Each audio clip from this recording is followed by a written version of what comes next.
রাত তো অনেক হয়ে গেছে, বেশ কিছু আসন ঝুলিয়ে রাখা হয়েছে। আমরা নিশ্চিত আমাদের বুথ ফেরত যে শীট এসেছে আমাদের কাছে, সাইন করা শীট, সেখানে আমরা দেখতেছি যে আমরা এগিয়ে আছি, কিন্তু এইটা নিয়েও ওখানে লোকালি বিভিন্ন তালবাহানা করা হচ্ছে। বলা হচ্ছে যে পোস্টাল ব্যালট মিলেই একটু দেখতে হবে, আর একটু এই আছে ওই আছে। এই ওইটা কি, এটা আমরা বুঝতে পারছি না সব জায়গায়।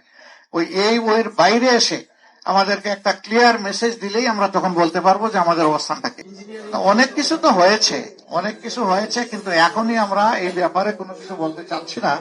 আমরা বলেছি যে সবকিছু ফাইনাল যখন আমাদের হাতে এসে যাবে, আমরা বসে সব দিকের তথ্য নিয়ে, সব দল যারা আমরা 11 দল আছি তাদের নেতৃবৃন্দ আমরা বসবো, বসে সব তথ্য কম্পাইল করে আপনাদের সামনে আমরা আসবো। কনফার্ম না হয়ে একটা কথা আমি বাতাসে ছেড়ে দিলাম, পরে দায়িত্ব আমার উপরে আসবে, আমরা ওটা চাচ্ছি না। আমরা তো সত্যটা তুলে ধরবো, এবং তখন উনাদের ফল ঘোষণাই কিন্তু চূড়ান্ত হবে না, তখন আমাদেরকে অন্য দায়িত্ব আমাদের উপর পড়ে যাবে, ওইটা আমাদেরকে করতে হবে। তো আমরা চাই না এটা, আমরা চাই জনগণের রায়ে যেটাই হোক এটা যেন সঠিকভাবে আমাদের সামনে আসে।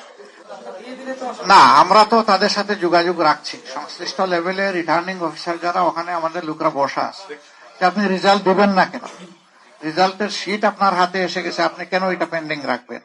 তো এই জিনিসটাই তো বলছিলাম যে এই ওই চলতেছে, ওইটা আমরা সমাধান চাই, এটা সমাধানের পরে ইনশাল্লাহ আমরা দেখবো।